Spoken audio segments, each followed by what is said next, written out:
Hello everybody and welcome back to another wonderful episode of Guapish Rule 34. As always, I'm joined by Geoff Keighley's biggest fan, Nico. That's right, folks. It's been over 20 years, but I'm finally getting rebooted. Are you excited? Woo! Also joining us are red carpet photographer, Jackson. It was a really boring red carpet this year. I only saw like 2 people. It sucked. And finally joining us, master of the Excel spreadsheet, Dylan. Guys, let me show you this spreadsheet. It's insane. Over here, we got Astrobot for some reason. Fantastic. And that's right, folks. We got a meaty episode for you today. We've got our The Game Awards 2024 prediction results. We're gonna get into the Guapish at the Movie Awards and also our movie re-ranking. So let's go ahead, get right into the Game Awards. Do we want to get right into the prediction winners or losers, or do we want to talk about the show a little bit? I have got nothing to say about the show. I also have nothing to say about the show. Honestly, I think this was one of the best Game Awards I've ever seen. They had some fantastic reveals this time around. They cut a lot of the chaff from the general awards section, which I appreciated. Allegedly, from what I've heard, the Muppets were pretty funny this time around. I always like Statler and Waldorf, so yeah, I agree. I think it was a really solid show. It did not feel insanely like chalked up with ads, and the ads that were there were like usually like gaming or at least pop culture related. Mm-hmm.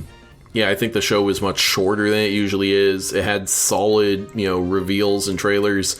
A bit too much Hoyoverse stuff. Hey, there's nothing wrong with that. It felt like every other trailer was for some Hoyoverse product. At the very least, I appreciate the Zenless Zone Zero one, since I actually played that.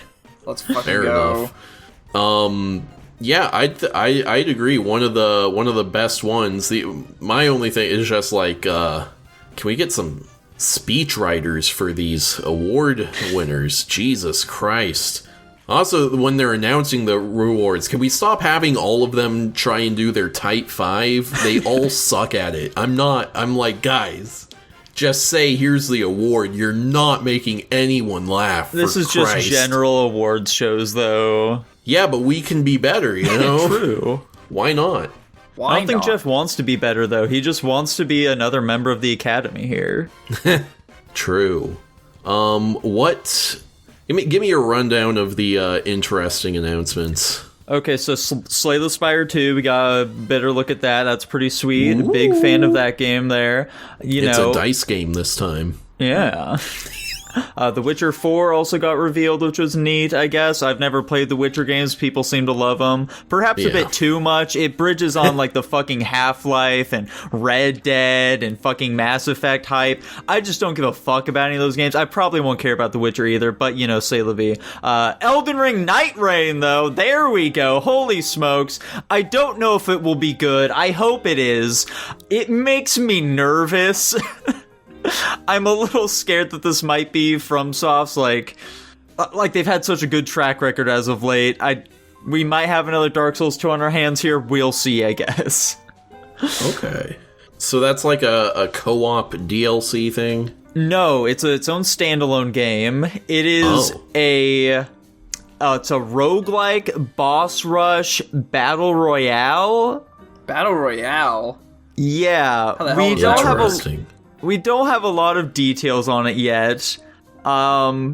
It's tough to say what exactly is going to be going on with this game. I hope it's good.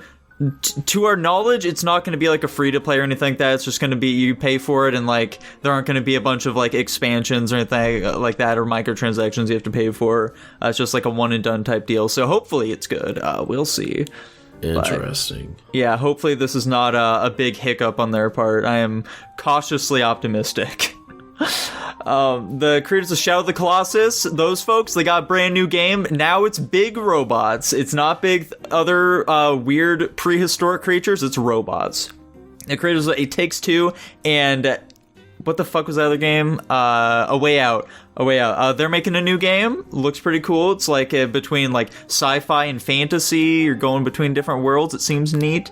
Could be a good time. Mm-hmm. I mean, they showed off Borderlands 4, but who gives a fuck? There you go. Dylan cares about Borderlands 4. What people actually care about, though, a new Sonic racing game. There we go. Oh, Yeah. You're excited about a Sonic Crossworlds? Never mind.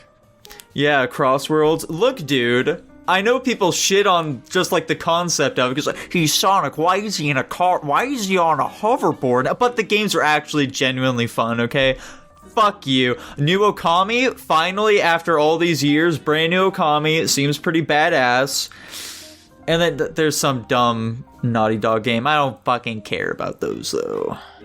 You mean Intergalactic? Yeah. The Heretic Prophet. Oh, yeah. Terrible name. Just god-awful. What the fuck are they doing? Yeah, this is the newest Twitter, like, culture war fight is just people molding over the main character in Intergalactic being a bald, racially ambiguous woman. Dylan's over here immediately hating it because of that. Meanwhile, I hate it because I didn't like The Last of Us Part 2. We are not the same, Dylan. Nico's making assumptions about me again that Last he can't of Us prove Part are 2 true. was fucking fun, though. What are you talking about? They did have that sex scene in it, didn't they? What the Oh, I was there for that episode when we played You sure through were, it. Dylan. I don't remember. You great wanted to be there time. specifically for that episode. True. Funny. Cool. What, you didn't mention Turok, dude. Oh, yeah. Oh, gross. They're making Turok again? Yeah, what do you mean gross? People fucking love Turok for some reason. Dylan's only it's knowledge the of Turok. 360 one? Yes, exactly. Gotcha, okay. Did they actually remaster it again before this one? They made an original before that one. Okay. Turok started on the Nintendo 64, dude. Ah, gotcha. Okay. What about fucking, what's that other one? Oh, Virtua Fighter is back. I don't care. Okay. It's a 3D fighting game, dude. You think I'd waste my effort on such a thing? You think I'm gonna play a Tekken or a Dead or Alive? No, thank you, Buster. Fair enough. If I recall correctly, I bet you $100 that Silksong would not be at the Game Awards. Are you gonna pay up now or later? Dude, I'm gonna need to check the tapes on that one. I don't believe that is the exact verbiage used for such a gamble, but... I'm pretty sure I remember that being said. Was Nintendo not there at all? They're too busy suing Palworld or whatever.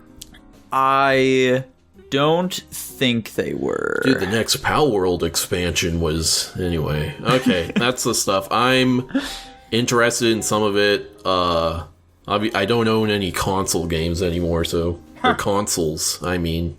You got rid of your Switch? You got rid of the PS5? I still have my Switch, but we just discussed they didn't fucking show anything. I didn't get to see friggin' Metroid 4, so well. Oh, damn. Okay, here we go for the award predictions. A couple of fun facts. Nobody got the Game of the Year correct. This is shocking. we're like the other three guessed, and then that was the only one that wasn't, or was it like The other 4 were guessed, and it was none of those ones. damn? It'd be funny if like we only between like all of us only chose 2 of them, but that's funny too. I was expecting Astrobot to win like a few awards, but I didn't think it was going to be an Astrobot sweep this year. Yeah, dude, Astrobot, Metaphor ReFantasio, and Balatro did friggin' really well. Yeah. Interesting. Shockingly. Let's see. I feel like there was... I feel like there was which, by the way, Astrobot winning Game of the Year and doing so well at the Game Awards. I do really hope this shifts the game industries as far as, like, big AAA developers go, Sony and stuff like that. I hope it does shift their focus here from, like, all these big fan, just gorgeous-looking 3D games about fucking bullshit, like, I don't know, finding your inner self or some shit, and just maybe make some fun games, please, for the love of God. Yeah. Sorry, you're gonna have to wait for... Well, it's probably never gonna happen because GTA 6 is gonna make, some new numerical type of currency, They're gonna have to make an all new form of currency just to account for how much money they're gonna make. Yeah. There were a couple of other... Let's see. None of us got Ongoing correct, which went to Helldivers 2. That's funny. I feel like pretty you fell much off, all dude. of us guessed Final Fantasy XIV or Destiny 2. I don't think I even guessed Destiny 2, to be completely honest. No, you guessed Final Fantasy XIV. Hell yeah, brother. Jackson, pay me now. No, I'm good. Fuck. To be fair, I also guessed that one, but unfortunately, Jackson led me astray. Damn. Womp womp. None of us got sim/strategy correct, so that went to Frostpunk 2. Fuck sim strategy games, dude. Okay, fair enough. Don't say that. Unicorn Overlord was in that category, and that game allegedly is good. I've heard only good things about it, and I'll have played eventually. I've heard good things about Unicorn Overlord and Kunitsugami Path of the Goddess, which is what I voted for on that one. It doesn't help that I've heard of literally none of these games. I mean, you know, the only advantage I had is I've heard of them. I haven't played any of these myself. Fair enough, dude. Okay, let's get into the thing. So this year's big winner with 15 correct predictions. I bet it's Nico again. Me! What? Dude. I did it. I believe this is my first solo win. Yeah, I was gonna say, is this the one time Nico hasn't won the Game Awards? Hang I on a do second think- here, Tanner. Yeah. When I calculated my wait, how many did you get me down for there? You're at 14. I believe I know why that is. I edited my submissions to you. I don't think that you got those. Alas. Oh, like, you edited the message and then... It doesn't say... Oh, whoops, let me scroll up. It does say edited there. Yeah. Let's see, God what damn, do I have? dude. Unfortunate. Hold on, let me see what, if anything, I have different. I think I changed my esports team was one of them. I'm checking real quick, I'm checking. Ah, fuck. Zelda, Unicorn, Football Club, Ivers, Fallout, GTA 6, esports. Okay, yeah, so you changed Valorant into League of Legends, which would put you at 15. And you changed Liquid to T1, which is also correct, which would put you at 16. But I guess I'll give it to you, but you're a real son of a Damn bitch it. for editing that and then not telling me. I'm sorry. I wasn't expecting you to immediately take it all down. I mean, we only get the sweet set, like, essence of victory. It's not like we get anything for winning first place, so... True. And speaking of someone who does get something for not getting first place, God damn. our last place with 7 correct predictions. Another Game Awards prediction first. Dylan! Ah, shit. Holy shit! I mean, I'm not That's surprised. right. His luck has finally run out. I literally... It happened. I have zero knowledge of games at all times, so this year was no exception. Yeah, this was a close year. Dylan got 7. My girlfriend was only ahead by 1. Damn. And Jackson was only ahead by 2. Hoo boy. Unfortunate. Yeah. What's the conglomeration this year? It's gonna be a pizza. I Pizza. haven't written down all of the ingredients yet, but Gotcha. actually did you guys DM them all to me? Pretty sure I I did. did, for sure. I remember my ingredients, so... So it's gonna be a pizza, but instead of pizza cheese, it's gonna be friggin' cottage cheese. I feel like nah, never mind. I don't know if I would want to know or not. I feel like it'd be Okay. better if I didn't know. Anyway, moving on, guys. That brings us to the Guapish at the Movies Awards. Oh boy, I hope I win this one. Yet again, we have gathered awards from ourselves and some of our friends of the podcast. I will announce the award, the nominees, and then the winner. Okay. Starting off, our first award, He's Just Like Me for Real. And our nominees are Arnie from What's Eating Gilbert Grape, Shinji from End of Evangelion, Jin from Into the Forest of Firefly's Light, and Pete from All My Friends Hate Me. And the winner of He's Just Like Me for Real is Pete! Let's fucking Whoa! go! Congratulations to Dylan. Let's go. Wait, Jackson. You nominated the Jin from Into the Forest. Oh wait, is it because he's a pedophile? Is that why? He figured it out. He figured it out. I was like, that's such a weird one to choose. Why the fuck? I was convinced it was Dylan who picked it, but no. Okay, he's a pedophile. It all makes sense now. Me and Jackson had this conversation go. the other night. I was like, whoever the motherfucker is who got Gian into the he's like me for real category is a real son of a bitch. Very funny. I didn't even. I'm. This is the first I'm hearing of that. Our next award is Blackest Movie We've Seen Yet, and our nominees are Do the Right Thing, Diary of a Wimpy Kid, Head of State, and Dragon Ball Super Broly. And the winner of Blackest Movie We've Seen Yet is Do the Right Thing. Nice. Whoa! Congratulations, Nico. It just makes sense, you know? I mean, there was a lot of black people in Head of State, but, you know. I think I was friggin' gypped. Our next award, Worst Movie to Watch with Your Mom. Our nominees are Ichi the Killer, a Serbian film, Harry Potter and the Prisoner of Azkaban, and I Spit on Your Grave. And the winner of Worst Movie to Watch with Your Mom is I Spit on Your Grave! Nice. Congratulations to, Nico. Who the fuck chose Harry Potter? I did. Why? See... Well, you know, we all have, like, Christian moms, dude. Except Jackson. No. Oh, okay, never mind. These other three I felt were too obvious, so I just decided to go in the direction of what is it that moms often do that makes watching movies with them unpleasant. And that is ask for explanations about things. And I felt that Prisoner of Azkaban was a good choice for, like, if you drop me and my mom into that movie blind, she would irritate me to no end trying to ask what literally everything is and who anyone are. I suppose that's fair. I feel like the end of Evangelion would give you a much better effect for that. True. That's what happened to No, me. because she would, since it's animated, she would just tune out completely. Fair. So, anyway, our next award, Biggest Mindfuck, and our nominees are Perfect Blue, Fight Club, Donnie Darko, and Mandy. And our winner is Perfect Blue. Yes! Whoa! Congratulations to Dylan. Let's fucking go. Dylan and I are just fucking sweeping this year, apparently, I guess. If I win So this, can I far. nullify the Game Awards? No. Damn it. Quite frankly, I'm shocked that no one picked Everything Everywhere All at Once for I this category. almost did, actually. I was gonna pick that instead of Donnie Darko, but alas. Donnie Darko, I think, was a good choice. I voted for that one. Whoa.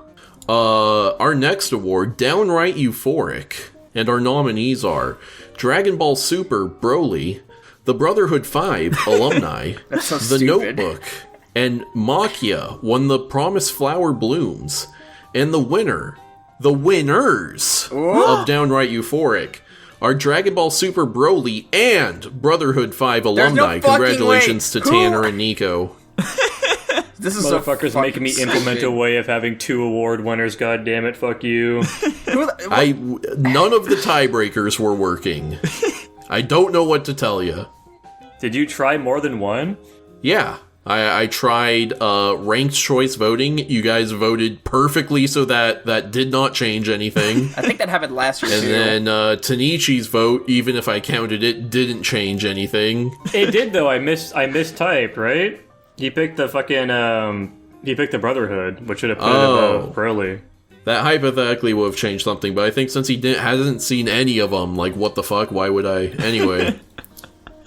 You're just gonna have to deal with there being multiple winners, I guess. Our next category, Worst Costume Design. Our nominees are Ichi from Ichi the Killer, the Power Rangers from Mighty Morphin Power Rangers, the Warriors from The Warriors, and Arcane Monster from Swamp Thing. And the winner of Worst Costume Design is Arcane Monster! Let's go. Congratulations to Tanner. I just have to say, the Power Rangers, come on. Like, if you picked the remake, that would make sense, but, like, the original... I legitimately could not think of anything else to fucking pick. That's Fair insane. enough. And then finally is our award for Most Undeserved Rank. Our nominees are Pay It Forward, Ghost in the Shell, our RoboCop remake, and the end of Evangelion. And the winner is Ghost in the Shell. Crazy. Whoa. Congratulations to Jackson. Can I just want to, this was one category I was curious about. Whoever picked their movie, can you tell us whether you want it ranked higher or lower and why you think whoever's wrong for ranking? I mean, our the way? RoboCop remake very obviously is far too high. See, what's fun is I voted for that one because I think it's too low. I thought you picked that one, to be honest. No. Wait, so who? I picked Pay It Forward. I think, in retrospect, it's far more forgettable than we gave it credit for at the time. Possibly. So it probably needs to drop down a bit. Jackson, do you think Ghost in the Shell needs to be higher or lower? I think in like a critical standpoint, absolutely probably needs to be higher, but Yeah, I think Evangelion needs to be higher. Radical. Well, there you go, guys. Congratulations to Nico yet again. God he got damn it. 3 awards. Me and Whoa. Dylan tied at 2. Let's go. What can I say, dude? I didn't work on these movies whatsoever, but I'll gladly reap the rewards from them. Yep. Let's go. How many, unanimous wins did we have? I think it was, the only unanimous award win was Arcane Monster for worst That's funny. costume design. That makes That sense, one though. was a very good choice, I must say. That shit was rough.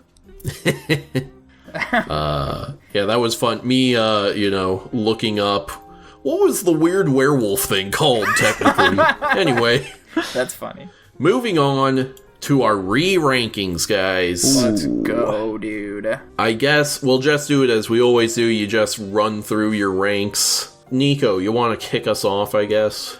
Yeah, sure, why not? Alright, so for my re-rankings, I have got Sixth Sense, moving from A- to B+, Harry Potter and the Chamber of Secrets, B- to C+, Harry Potter and the Sorcerer's Stone, B to B-, Die Hard 2, B to B-, The Phantom of the Opera, C+ to C, Spirited Away, A- to B+. I'm dropping it, fuck that film. God damn Everyone Jesus. be kid. Fuck you. Listen, okay? It's very aesthetically pleasing, has a very nice art style, very pretty music, but it just lacks any overall impact for me. I just don't give a fuck about the characters in that film whatsoever. Base? Everyone be kid. B to B-, Scott Pilgrim vs. the World, A to A+, The Raid Redemption, Really? B to B-, A Goofy Movie, C+ to B-, The Goonies, B+ to B-. Why did I have it so high? I simply don't know what past me was thinking there whatsoever.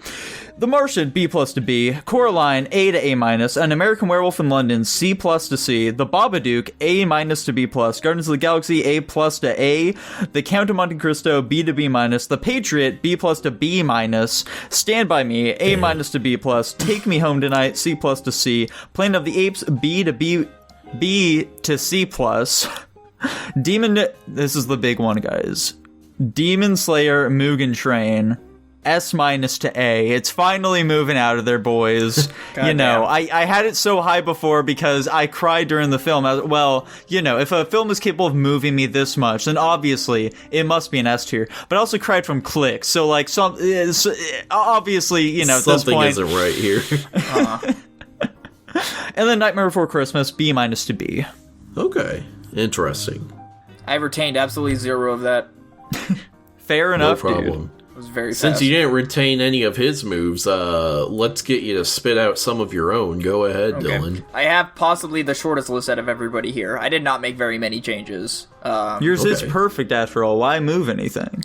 I'm gonna disregard that. So I'm changing Makia from S- to S. I'm changing Flicka from B to C+. I'm changing Mandy from D to C+. Interesting. Everything, everywhere. Wait. Did you say D to C+? Yeah. Holy cow.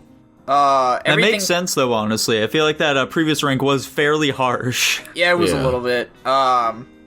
Everything, everywhere, all at once. B+ to A. Ichi the Killer. F+ to D. And then Okay. the big one. Neon Genesis Evangelion, the end of Evangelion, from C- to S-. What the fuck could have changed there? The anime. Base beyond belief. I watched the anime. I Okay. see. Fair enough, honestly. I told of Jackson... all the explanations you could have, that's one where I'm like, okay, I can get it. I did say when we walked out of the movie, I'm like, I could almost guarantee if I'd watched the anime and had context, that I would probably rate the movie higher, because the tone from the movies is completely 180-degree different. It followed almost the same timeline as the end of Evangelion, but the re-movies just had so much more, like, positive, like, happy endings, and the end of Evangelion was like, nah, fuck you, everybody dies. And it's very fast-paced, and they don't explain shit. So, yeah. Fair enough. Jackson, you want to run us through your changes? Oh yeah, I don't think I had really any massive changes, but I do have a surprising amount of positive ones. I tallied it earlier, and I already forgot the number it was, but it's probably like a good 50-50 split. His hater era is over. Immediately starting off with a banger, Revenge of the Nerds, D- to D. I was a little harsh with my fucking massive critique on it. Still think it's dog shit. Anyways, Edge of Tomorrow, B+ to A-. Click, okay. D+ to C-. Let's fucking go. Ghost in the Shell, C+ to B-. The Sixth Sense, B+ to A-. Free Willy 3, C+ to C. Kung Fu Panda, B to B+. Godzilla, the X Kong, the New Empire, B- to C+. The Brave Little Toaster to the Rescue, D to D-. Gremlin, C to C-. Can't get over the fucking pool. The Ridiculous Six, C- to D+. There we go. The Fast and the Furious, C to C+. Interesting. Evangelion 1.0, legitimately the Fast and Furious ranking, at the time I was like, this shit's stupid, and there's a lot of like dumb shit that doesn't make any sense, and then in retrospect, a lot of that shit actually does make sense, and I'm just dumb. Yeah, then you watched Redline, and suddenly I was gonna say, was watching Redline, you were like, oh, this is how bad car movies can be? Yeah, no, geez, okay, I gotta fucking amp it up. No, not necessarily. I was just looking at it, and I was like, yeah, I don't know if I agree with that anymore. Yeah. Evangelion 1.0, You Are Not Alone, S- to A+, RIP. The Thing, S to S-. Joker, S+ to S. Pumping Iron, D- to D. And it's my fucking... I don't know why that one like randomly came to me. I was like, D- for Pumping Iron is way too mean. I don't know why. Almost F tier, I don't know about that. And then, like clockwork, with every year I do a fucking re-ranking. Parasite has been dropped again from S- to A+. It's finally fallen from grace. I re-rank this movie like every time we've done a re-ranking, it feels like, and it just keeps falling. Which movie do you say that was? Parasite, gotcha. I want to rewatch it again. That was one of the earliest ones we watched. Yeah. For sure. Curious if I actually think it's an A+ even at this point, but... What episode was that? That was one of the very early ones. Yeah, that was early. And you said The Sixth Sense. What did you move that between? I had it from B+ to A-. Oh, okay, gotcha. One of the big things, and I didn't really even like take that much action towards it, but I just noticed that I was being really harsh with my like entry into A.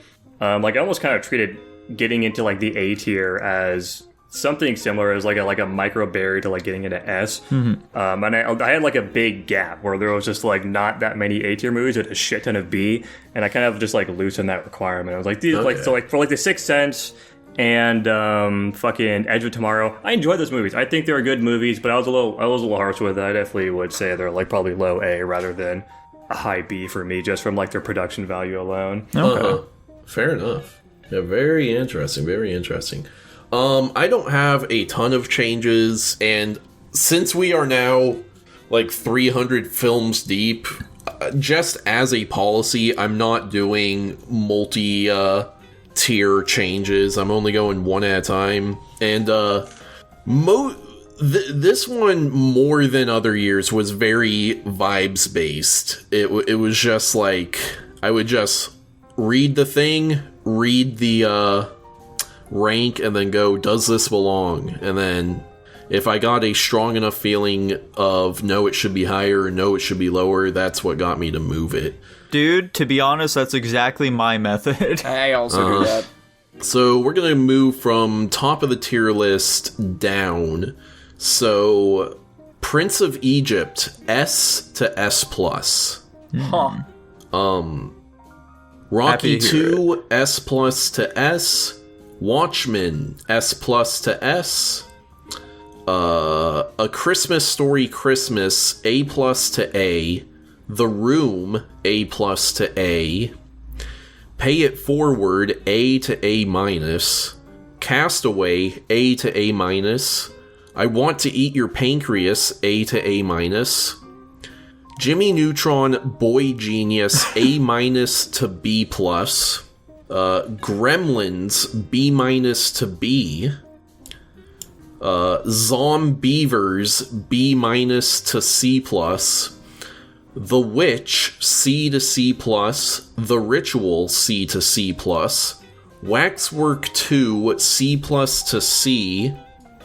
Lucy, D+ to C-. That one especially, like, I just kind of realized I don't really, like, actively dislike this movie. It just doesn't do anything for me. And I think D and lower is when we're like, I just don't like this movie. That's fair. And then my last one is Irreversible, D- to F+. I believe last re-ranking I moved it from F+ to D-. You did. I might be constantly vacillating this one, to be honest. Who knows? It's a tough one to think about. It's like, it's artsy, it's kind of interesting, but also it's fucking 10 minutes of a rape scene. It's only 7 minutes. Come on. Who the fuck cares at that point? It might as well be 10. I thought Straw Dogs was 7 minutes, and this one was 9. Did we time Straw Dogs? I don't know. I'm pretty. Sounds like we did. I feel like I distinctly remember Jackson going back and timing both of them. I do remember doing something like that too, but I don't know if I ever got like actual numbers. Oh well, it doesn't matter. Anyway, do we have any way of knowing if any overall ranks changed?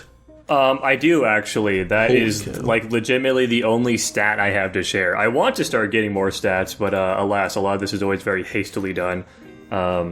Oops. So yeah, I legitimately just have the overall rank changes, and that's all I'll be sharing. All right, let's hear it. So starting off with the movies that dropped an overall rank, that being Planet of the Apes, Joker, surprisingly dropped a rank. Yeah, from my S+ to S, dropped it in one.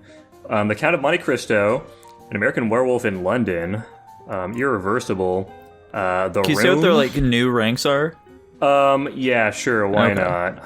Planet of the Apes is now a B+, The Joker is now S-, The Count of Monte Cristo is now B+, An American Werewolf in London is now B-, Irreversible is now in F tier at F+, The Room is C-, The Raid Redemption is A-, Jimmy Neutron, Boy Genius is now B-. Harry Potter and the Sorcerer's Stone is now a B. And now we're moving on to movies that gained ranks. Starting off with Pumping Iron is now a C-. The Prince of Egypt is now an S. Nice. Lucy is now C+. Ichi the Killer is D+. Everything Everywhere All at Once is now A. Mandy is now B. Kung Fu Panda is now A-. Revenge of the Nerds is now B-.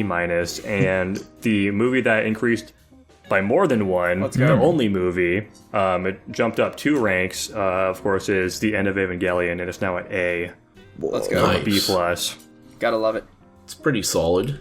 Okay, I know you were gonna say that's the only stat you have, but like, you know.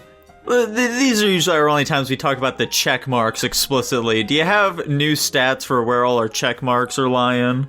Yeah, sure. As it stands currently, Nico is ahead. He's got 64. Tanner is second place at 62. I have 57. Dylan has 47.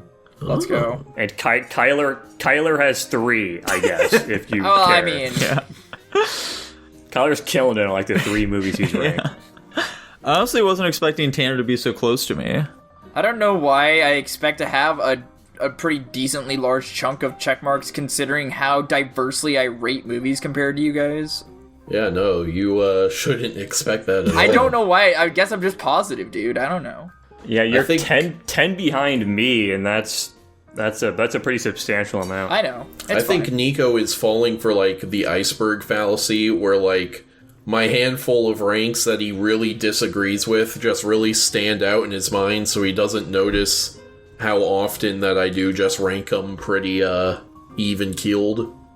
To be fair, dude, you have some pretty rough ranks. Also, Jackson, what the fuck, dude? Dragon Ball Super Broly did not get brought up. What the fuck is wrong with you, dude? Are you a psychopath? Look at the other movies you have ranked in the same tier. What the fuck is wrong with you? Oh. Dude, I'm base as hell for that. I don't think that's Very true. You're crazy. Oh yeah, normally I would also talk about if our overall rank changed, but they didn't. They're all the same, so who cares? Yeah. Okay. I suspect we have enough movies now that our overall ranks, unless we do some drastic re-rankings, are not going to be changing. Well, I mean, it could also just be influenced, like, let's say we have, like, a 6-month-long period where we all are just constantly recommending fucking Peak, and because of that, all of our, overalls just creep up, like, one rank, maybe. True. That could absolutely happen. Am I still leading the pack on positivity? Yeah.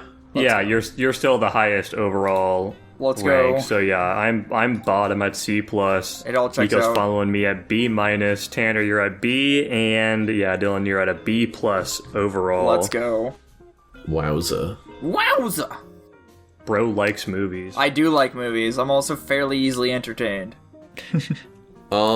Speaking of easily entertained, I can't wait to talk about some not so easily entertaining movies over on Guapish at the Movies. Guapish at the Movies. All around me are familiar Familiar faces, faces, worn out places, worn out faces.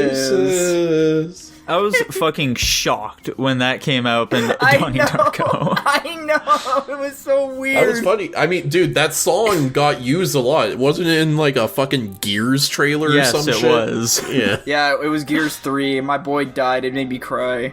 And it wasn't it used in Mad World, that like black and white action game as well? No, I think they used Mad World in that one. Yeah. Yeah, like the song Mad World. Yeah. Yeah. Which is the song we're talking about. It's tough to say.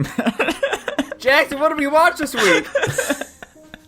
The Patreon pick this week, as requested by DreadPart46, was of course the 2007 film Redline. Also, brief pause here. Last week we did not read out the name of the Patreon that got their movie picked. Whoops. Yeah, that was actually Tutbot. Thank you for the request last week of Revenge of the Nerds. Yeah. Anyways, getting back to the actual Patreon pick, who wants to describe it? I guess I will.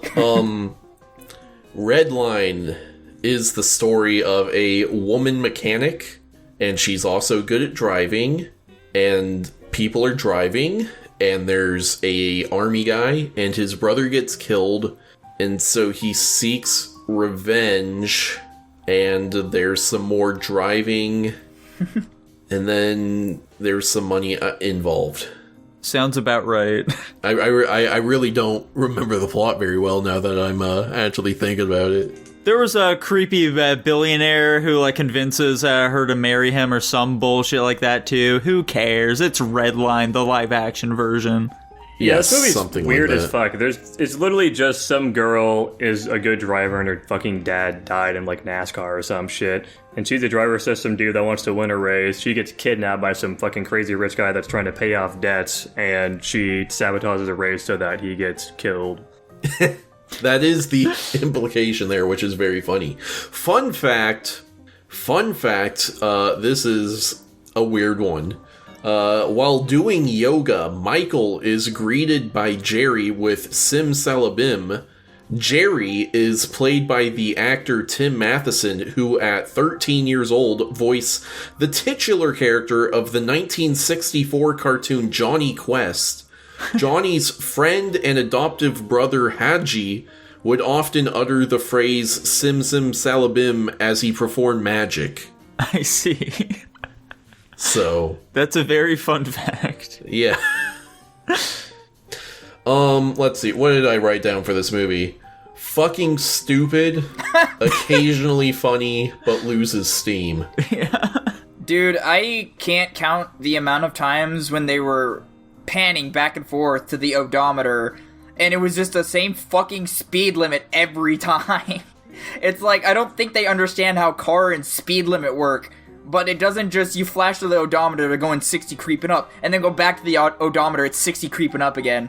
It's a very minute, not important detail, but, you know, especially in a car movie when you have nothing else to focus on. This movie was just kind of, I don't know. It did give me a better appreciation of Fast and Furious. I will agree with that statement. I don't know. The motivations in this movie were kind of dumb. I don't know. I got lost in the sauce, but not in a good way. It was just like, you got I can't really describe my feelings about the movie outside of your summary. It's like, you got cars, you got people betting on cars get blown up or something. I don't know. Yeah. I don't even necessarily think it's, like, bad. Like, it is bad, but it's not bad, like, unwatchable or whatever. It's mostly just boring and poorly written. Yeah. And poorly shot as well. Just the camera in this film is just, it seems to have a mind of its own. It really doesn't seem to know where it should be pointed at any given time. It's always like 50% more zoom than it probably should be as well.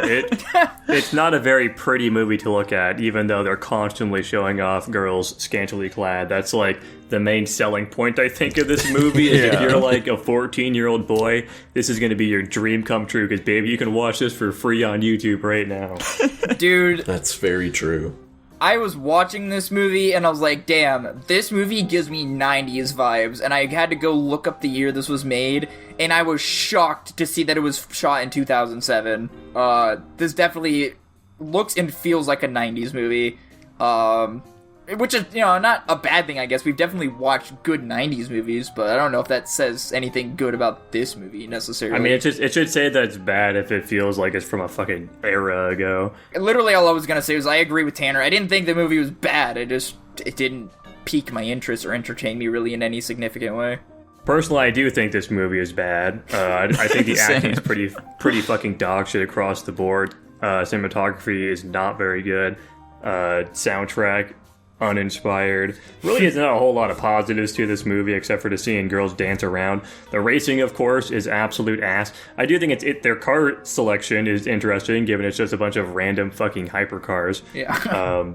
I do like the idea that some rich guy just goes to some random luxury car dealership, buys a fucking Ferrari Enzo, like a super, like, multi-million-dollar hypercar off the lot to just go fucking race it. That's not a thing. People buy those cars to have them sit in a fucking heat-controlled garage for 20 years so it appreciates in value. He's got money on the line, Jackson. Very, very skewed way of looking at car racing. It's like these people have no idea how any of this works. Like, they're not even attempting to, like, even think about it. Honestly, my favorite part about the movie was just whenever, like, they were doing this constantly, is they would, kind of similar to what Dylan was talking about, they'd cut down to look at the speedo all the fucking time, and they'd be going like 200 miles an hour. That was like the minimum speed they were going when they were racing, is like 200. That is an absurd speed. F1 cars don't go that fast in their fucking races. If you have a really long straightaway, maybe you could hit 200, but, like, it doesn't make any fucking sense. And they're doing that, like, ripping around corners. No, that's not how this fucking works. It's hilarious. That's definitely like Bugatti Chiron and Koenigsegg Gamera Nagara, like, level stuff, which is those cars are way more expensive than the cars in this movie.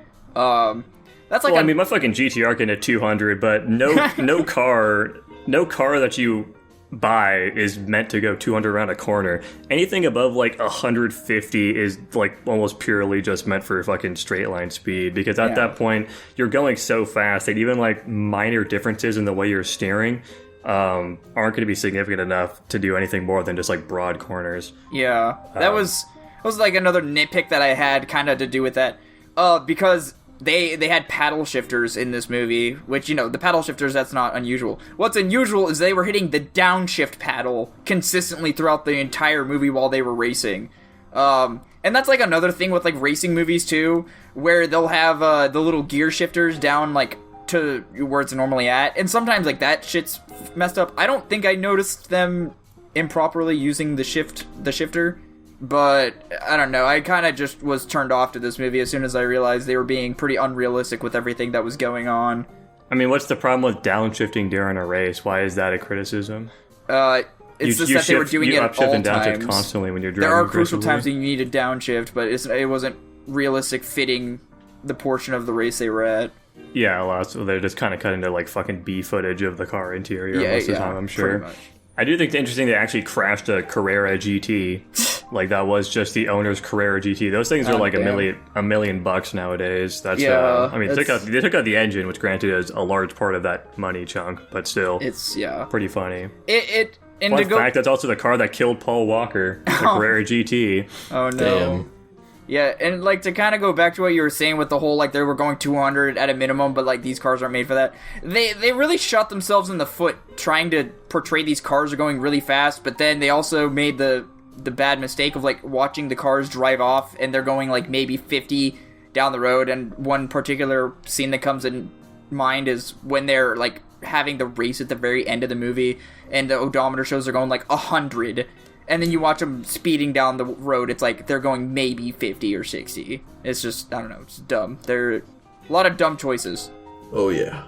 Nico, you got anything to add to this? Car guys call speedometers speedos. Are you guys autistic or something? Anyway, I don't have anything to say about this film. What are we ranking this bad boy? I gave it a flat D, I guess. So kick us off. Huh. What an insane ranking. So insane that I'm going to follow it up with a D-. There wasn't a lot redeeming about this film, I have to say. Whoa. I don't actively hate this film. I have been convinced to bring it down one from where I had it, so I'll go C-. Now I'm wondering if I like this movie. Dylan trying to justify his B+ right now. No, not that high. Dude, just give it what you're gonna give it. Well, that's the issue. Was like now I'm wondering if I'm really thinking about this movie from a... Damn, I wouldn't rate it higher than that movie, though. Fuck it, I'll just throw it in C-. Fantastic. He's going to give it like a B- or something before, Jesus. I was going to give it a C+, so that's close enough. Oh my god. D+ overall, how exciting. Wow. Whoa. What's our next movie? My pick of the week was the 2001 film Donnie Darko, which is, of course, about Donnie Darko, who is some fucking loony. This guy's got mental health problems. He starts seeing some bunny guy named Frank, who is making him do bad things, and presumably it is to save the world. And we basically just follow him through what he feels like is a schizophrenic break as we learn more about fucking time travel powers and shit, and all this sci-fi stuff. And eventually he does. He, in fact, does end up saving the world by fucking dying. Based? Fun fact, at the movie's wrap party, Seth Rogen and Jake Gyllenhaal agreed that they didn't know what the movie was about. That's understandable. It's really weird hearing a young Seth Rogen, I'm going to be completely honest. Also, young Jerry Trainer. It's so weird that he kept his quirky acting style throughout his entire acting career. I mean, I guess that's how most actors are. It was just weird to see him in this movie that way. I don't know. Unfortunately, he's been canceled at this point, so... That makes sense, but also why?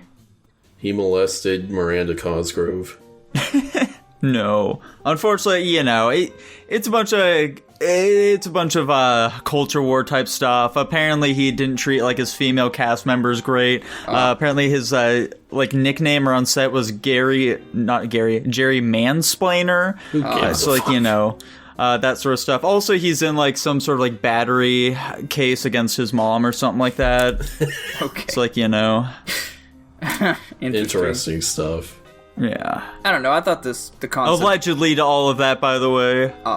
Yeah, I don't know. I thought the concept of this movie was pretty cool. Yeah. Yeah. Well, how do I want to explain it? Because I didn't write a short story similar to this, but the concept... I thought you were going to say you live this every day. No. The concept that this movie has... I can't even say it's, like, parallel. I don't know. I think that separating reality from... Well, that's the thing, is, like, they're trying to make you think he's having a mental break or a mental trip, but they're towards the end, they're leaning so much more heavily into what they call a tangent and a primary universe, which I interpreted just as there is another universe that dips in and out, because that's how, like, a tangent function works, of their own universe, and, like, the collision was gonna, like, end both of them or something like that unless he did something about it. Right. Which people could still interpret like, oh no, he's just insane and it was all one big fever dream. But I like how at the end that everybody either did or did not remember what happened. And it was very, like, weird select people, too. Like, his family, obviously, none of them remember what happened that whole time. His, like, girlfriend didn't remember. Also, the way they fucking killed her, that was fucking brutal. Like, I'm glad it wasn't, like, super gory, at least. That was just really rough to see. That's crazy. That did surprise me. I was like, "Oh shit, they actually did that. That's crazy." Yeah, I was not expecting that. And also the whole idea of like the scene where he goes upstairs into his parents' room to find the gun. Oh my god, damn, he's got a gun. This could go one of two ways. He'll either use it for something significant later, or he actually is just a paranoid schizophrenic. He's about to mass murder his family. So I remember... They actually waited so long on bringing the gun back, I had kind of forgotten about it. It was still a constant thought in my mind. So when he pulled it out, because I was thinking about it the whole time, I was like, dude, when's he going to pull out and use this gun? Because I thought he was going to use it in the scene with, like, fucking Jim Cunningham or whatever, that, like, positive, like, fear or love guy. I thought he was going to pull it out on the stage and, like, fucking shoot him. But that didn't happen Dylan either. is Chekhov. Yeah. So he doesn't know what but I mean, I don't know. I like the concept that this movie explored. It dove into like evenly splitting reality to mental disorder and how making you believe either is feasible. Mm-hmm. I mean, it touches on like quite a few things, you know, like mental illness, the time travel, like what it means to like fucking be alive and all this other shit. But I don't really feel like it really delves into these enough to really get much out of any of these concepts at all. I think it just clicks and gels with me different, but... I guess so. Yeah, so when I finished this movie, I walked away, I was like, man, that was really interesting, but I don't know what to think about it. And so, you know, I watched someone, you know, explain Donnie Darko, and I finished that video, and I was like... That wasn't very satisfactory at all. And then I read one of the YouTube comments, so I was like, oh, okay, I get it. What the fuck? Yeah, that's fair enough, dude. I don't know. And basically the YouTube commenter, they were like, my interpretation is just like, this guy's crazy! No. So, you know, Donnie survives, and that's... and then after that, he gets to live life how he wants to. He, like, gets a girlfriend. He's mouthing off to all the authority figures in his life. He's being, you know, a rowdy teen, if you will. He's causing property damage when he wants. He's, you know, acting selfishly and indulging whatever he wants at any given moment. And then that ends with his mom and sister dying in a plane accident, his girlfriend getting run over, and various other townspeople's lives being ruined. And so it's kind of him learning, oh, you know, maybe I shouldn't be a selfish prick all the time. And that's why he, like, smiles and laughs at the end before the engine kills him. Yeah. But in doing so, a pedophile goes free. What did they mean by this? Maybe he actually didn't do it. Oh. Well, I don't know. I don't want to delve too deeply into that. But he was in that, like, ending portion. He like woke up and realized how terrible, and this is my interpretation, so it could be completely wrong, how terrible the things he had done, and, like, the consequences of his actions were that he should have realized beforehand. So, and that's what I was saying before, was, like, the people who do and don't remember, they were very key people, but maybe it was just an opportunity for them to have a second life, much like he had a second life. They just got it after the fact, and he got it before the fact. Uh-huh. So makes sense to me. Also, this movie did so it's like a psychological horror. It did successfully freak me out. That rabbit costume is effectively unsettling. Yeah, it did its job. Especially that like humming noise they put in the background every time he's having, you know, one of his psychosis breaks. I'm like, dude, this is just making me uncomfortable. Yeah. Jackson, what did you think of the movie? I think it was very interesting, I would say. It felt older than it was, especially with some of the effects, I would say. The line thing they follow is very interesting looking. I mean, it seems like the movie's going for like an 80s sort of thing, so that would make sense. It felt older than it was. I think it was well acted. I think it's an interesting concept for a film. I don't know if I ever say I was scared by it. I don't know if I particularly think of it as a horror film. It's mostly kind of just like a mystery drama. more than anything. It's definitely not what I expected. I thought it was going to be much more of like a horror mystery, but no, it was mostly just like a drama about this kid's life and him trying to solve the mystery of like the world ending. Like the fucking rabbit guy really doesn't take that much of a front seat like I expected him to. He's not like crazy involved in most of everything. It's kind of just, you know, Donnie doing his own thing. Also, maybe there's some implications that he's being, you know, kind of guided behind the scenes in his, like, maybe those fucking breaks. He's doing a lot more of the hand against the mirror, looking at the rabbit, looking back at him than we see him in the movie, potentially. Yeah. But yeah, I think it's interesting. I think there's a lot you could draw. This is a fun movie to pick apart. This seems like the type of shit that you'd watch in some literature class and write an essay about. Right. There's like the one interpretation that Tanner was talking about. You could also maybe look at it from like a mental health standpoint. And Donnie, like, I guess, like, I don't know, chose his fate at the end because he did want to die. He was kind of unhappy with the way his mental health was going, and he just, you know, that was his suicide. He was happy that he was finally let free or some shit. I don't know. Dude, if you think about it, a plane turbine is kind of shaped like a schizophrenia pill. Dude, exactly. I do like that he was being straight about everything with his therapist. I really didn't expect that. I definitely thought I was just going to be, like, fucking around, because basically every time I see a teenager in a therapy setting in a movie, it's always just them fucking blowing them off or not giving them the full details. But no, he was for real about everything. Like, there's a fucking rap telling me the world's gonna fucking end. He's making me do shit. Yeah, he was even upfront about, like, she asked, is this an imaginary friend? He's like, yeah. So it's like, he does seem to understand, like, this is just something that's happening in his mind as well. Yeah, he's a smart guy, and they show that. He definitely seems like a touched child, just from the way he interacts with things. But, you know, nothing wrong with that, of course.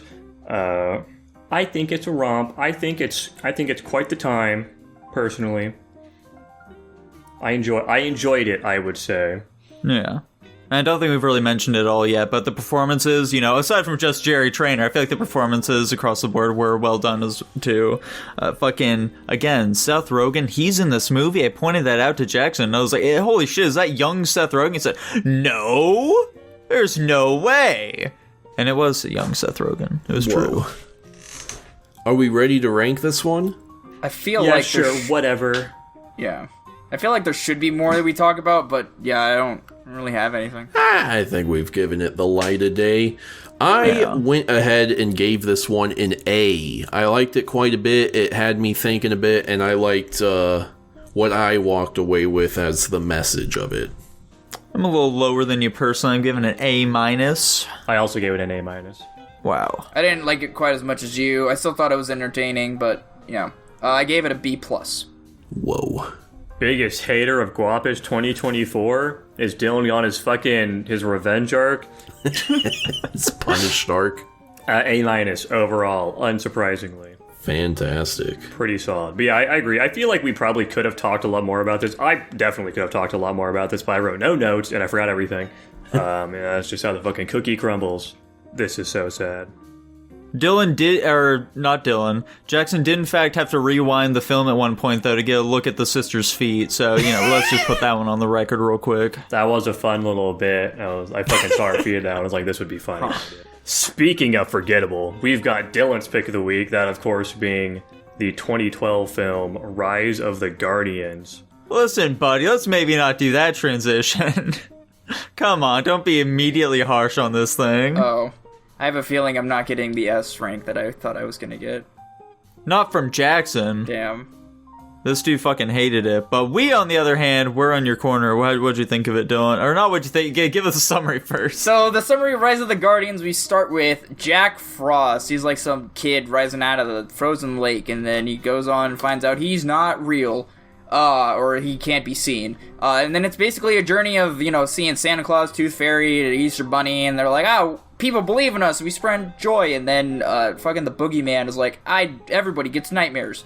And he wants to take over, so he's believed in, just like they were, and slowly but surely, the Guardians all lose their power. So then shenanigans happen, they all fight to get everybody to believe again. They have a big battle at the very end, because there's one last kid that actually still believes. Everybody gets their power back. Sandman comes back to life and one-shots fucking the boogeyman, because Sandman is the best, character in this whole movie. The end. Fun fact about, Rise of the Guardians. This is the last Christmas movie Roger Ebert ever reviewed. Oh. He liked it. There we go. Speaking of liked it, Dylan, how'd you feel about this one? Yeah, so as I alluded to when I picked the movie last week, I am a particularly big fan of this movie. I think that the animation style of it is great. I think the voice acting is great. And, I think it's a pretty down-to-earth movie for the most part. And I just like the concepts of, you've got What do you mean by down-to-earth? Like, what does that phrase mean to you? There's nothing too, unreasonably unbelievable about this movie. They're very for the style that it is, and the beings at play. If you here. ignore all of the parts that could not happen in real life, it's very down to earth. Anyway, it's fine to call it fantastical, Yeah, that. I like that they made Santa Russian. I think that's very silly. I think that's an interesting touch. I like how Nico, Am I correct in stating that I specifically said Dylan was going to say he really liked that Santa had an accent? Oh, yeah. There we go. I did it. It gave me my money now, Tanner. I like the Easter Bunny, too. I like how... I just think it's interesting how they gave them, out of... what we would perceive as out of character, characterization. Like the Easter Bunny being Australian, for whatever reason. Sandman is very... Tanner specifically pointed that out during the film as something that he doesn't understand why that was done. I think it's literally done because they're like, this movie has absolutely no fucking character, so let's make them a little quirky and not normal so that they have something, the audience has something to grasp onto. This isn't just like your regular run-of-the-mill Santa. This is Santa with a knife or some shit, What? Right. Anyway. I think you're 100% correct in stating that. I feel like you guys are glazing me and you're actually going to rate it low. He's saying I'm right, not you. What's funny is he just interpreted that major criticism of the film as, a compliment, I guess. I don't know what to think at this point. I'm just going to let you guys talk. I want to hear your guys' thoughts. We're saying that giving them goofy accents is a really lazy way to entertain people and create some characterization. But I didn't think that was the only thing that gave them characterization. I just thought it was a funny thing that I'm not saying it's the only thing. I'm saying, they don't have much characterization outside of that, and so they went with this, gimmick thing. What I was more so referring to was Tanner's scathing criticism during the film, in which we see that the Guardians were created hundreds of years ago or whatever the fuck, before Australia existed as a country that people inhabited. Yeah. So it would not make sense for him to have an Australian accent, unless that's something that he just developed later on, which was my personal theory. I think he lives in Australia or New Zealand now, because of that he just has the accent at this point. That is a much funnier approach as well. Well, The other issue with that, though, too, is that the concept with the Guardians is that they are people who have died and been reincarnated by the moon. So... Okay. How does that disprove that point? Well, because, and not play directly into it? Well, I don't know. I'm just trying to make sure that point of reference is out there, so we know. Maybe there's been multiple Easter bunnies. Well, no, there's only been one, but... Okay, never mind that. I'm trying to help you out, buddy. The problem here, Dylan, is we're laying out a criticism and it's going completely over your head so you don't understand what we're saying. Yeah. So the Easter Bunny has been around for minimum 300 years, but has an Australian accent. And the country of Australia has not existed for that long. I don't know. So it doesn't make sense for him to have that accent. That's the thing I was saying. People develop accents, man. It's fine. That's what I was saying. He just vacations in Australia for a long time. Guys, I think one thing that stinks about this movie is the fact that we have two different characters. We've got, it doesn't fucking matter. You know what I'm talking about. The two motherfuckers that can't be seen by anybody except for other of these spectacular creatures, like Santa Claus, for example. And they go a little bit into apathy of the sense of what is my purpose here, why when Jack thinks that and mentions it a few times, but I don't feel like they really play into it that much. This motherfucker was around for 300 years, nobody can see him, doesn't interact with anything, and I don't know. I feel like they could have done more with that. They took the route of just making this movie be a lot more fantastical and just kind of just watching like interesting things happen on the screen rather than like dig into like characters and potentially make those more interesting. Mm-hmm. That's what the sequel films were supposed to be for. Yeah, this one definitely did feel like just a massive setup for sequels, even given the fucking name, Rise of the Guardians. It felt like we were like, hey, this is just a quick brief on who these people are. You guys get to learn more about them in Rise of the Guardians 2 or some shit. Yeah. Where they fight the fucking Grinch. It was another misguided attempt to make the Avengers before you made Thor, Iron Man, Hulk, etc., you know? Yeah. What the fuck's up with the Tooth Fairy being so horny for Jack Frost? He has pretty teeth. They like keep trying to like do like a weird forced romance thing though. It's very funny. Why can we see her hands, but she doesn't have the dogs out, dude? What the fuck? What is bullshit, man? It sucks so bad. You guys are fucking weird. The art style, speaking of character design, I think it's fine for a lot of the characters. But we need to talk about the dog. But we need to talk the dog, yes. But also like our main villain fucking sucks. What the fuck? He just doesn't look cool or menacing at all. His voice isn't menacing or interesting or anything. He's just But nothing. Tanner, British equals evil. Yeah, they should have found a better British. A better British, okay.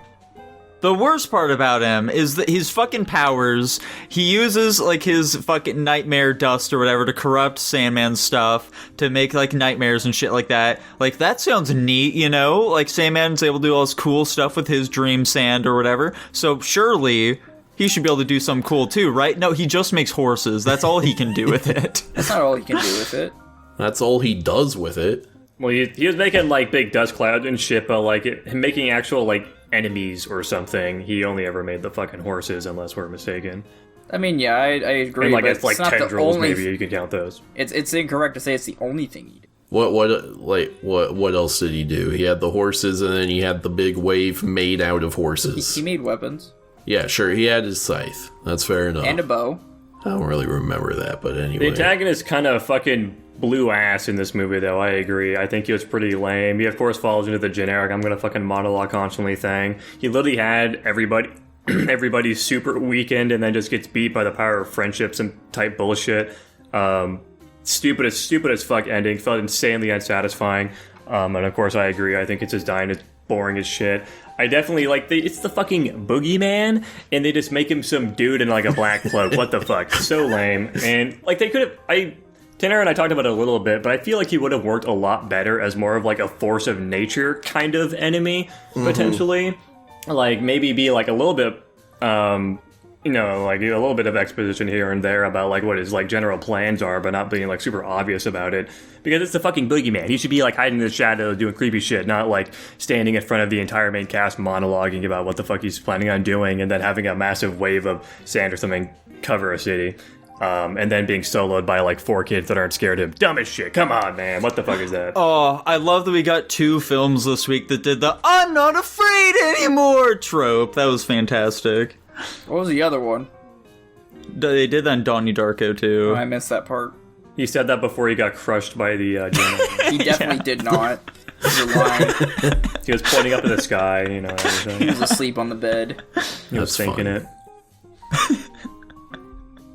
How do you think the other Guardians died? Like, are all of their deaths tied to, like, what their, like, theme or whatever is? Like, did the Tooth Fairy have a horrific tooth infection? Is the implication behind there being a big talking bunny and all these other things, like, were they, like, these fantastical creatures prior to? Was the Easter Bunny actually just some rabbit that got, like, picked up by a fucking hawk and, like, dropped or something? And that's how he died? The fucking Tooth Fairy was, like, a hummingbird or some shit that, like, heart... like went out and now they're a fucking tooth fairy, or like were these all humans and now they're like some fucked up bird and now like oh no I'm a rabbit now for the last 300 years. I like to think that the rabbit somehow drowned in a pile of eggs. There we go. I do think we were all thinking it too. It was funny as fuck on that, like the one scene where they're like taking the kids out on like the ice lake, and I'm like, we literally just learned that Jack Frost died by drowning in a fucking lake of ice, and now they're like, I literally thought they were gonna kill the fucking kid. Anyway, other than that, this movie's pretty bland and it's just whatever. Kind of what I figured. Yeah, it's definitely it's a very by the books film for the most part. This is absolutely a turn it on at Christmas, and nobody pays any fucking attention, and they're all still totally caught up with the plot anyways. Type of movie. Anyways, Dylan, you want to kick us off? No. You gotta kick us off, Dylan. Dylan, I'll have you know, I did in fact conjure up the idea of all of us doing Go Up to the Movies, doing Go Up to the Movies at the start of the episode, so we could all rate this movie very highly, and then during the re-rankings drop it down a significant portion. But I chose not to do that and instead tell you the plan. That did seem a tad mean. It was a joke idea. Of course, we didn't do it because it would have been mean. Anyways, please give us your rank. Thank you. I said S-. S-. Personally, I gave it a C. Whoa! I also gave it a C. Dude, that's insane. I also gave it a C. Wow. Maybe the most C-tier movie we've ever seen. Quite possibly, honestly. And it landed at a B- overall. Whoa. Speaking of C-tier films, though, I'm excited to hear Tanner's pick for next week. Guys, it's time for another franchise pick, which means you guys are gonna have to guess the theme of my last two movies, Muppets from Space and The Adventures of Elmo and Grouchland. Jackson, what was the theme? Puppets. Dylan, what was the theme? Friendship. I'm gonna guess nostalgia. The theme was Jim Henson, so I think I was gonna say that. I was like, he didn't do that for like the last one where the directors or creators were connected, so maybe he'll be, I remember these films from my childhood. I'm gonna vary these films up quite a bit, dude. So Jackson, would you prefer to watch the next film in the franchise of a film you rated highly or a film you rated really low? Highly. Ladies and gentlemen, we are going to be watching No, God damn it, I fucking knew it! I knew it the second I saw your fucking face. I knew exactly what you were doing, you motherfucker. Get Joker fucked, Foley Do 2024, baby! Is that available? Oh, yeah. Yet? It's up on HBO Max. If Godzilla X Kong is available, this movie for sure is available. This came out after that, so there's no reason for you to say quite a that. bit afterward.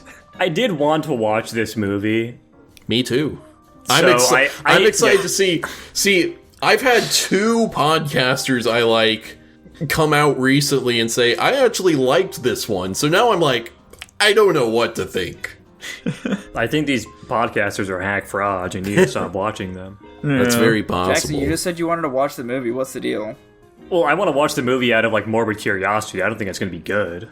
What a crazy thing to say. You like the last one? I mean, like half the fucking yeah, because the last movie was fucking peak, and this one's like a lazy cash grab musical. It's a musical? Oh It's baffling. It makes no sense. Fuck my life. It's insane. Well, boys, for my pick here, we are going to be diving back in to Satoshi Kon's filmography here, boys. That's right, the creator of Perfect Blue. We are going to be checking out a Christmas film this time around. We're going to be watching Tokyo Godfathers. Never heard of it. Boring. Fair Snoozer. Honk shoe. Honk shoe. Is it good? Is it supposed to be good? Who's to say, man? We're gonna have to wait to find out. Motherfucker, you know. Don't lie to me. Anyways, let's roll that Patreon. And this week we are watching the 2017 film Good Time, as requested by Ned again on Patreon. Thank you for the request. Fantastic.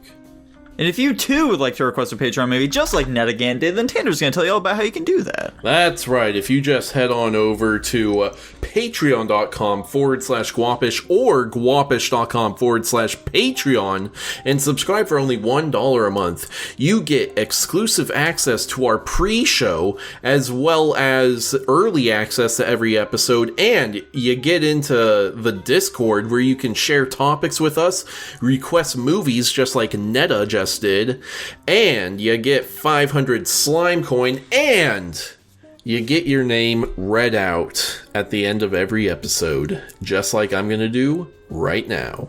Thank you very much to our patrons: GH, Slayed by J, Blake, Netagant, I Love Lesbians, Top Ramen Man, Guapish, more like Dog Piss, Tutbot, Lucas Ledette, Hunter, and Jacob Edwards. Thank you all very much. That's right. Thank you very much, folks, as per usual. And as always, feel free to like, comment, subscribe, and we'll be seeing you next time. Bye-bye. Bye. Bye.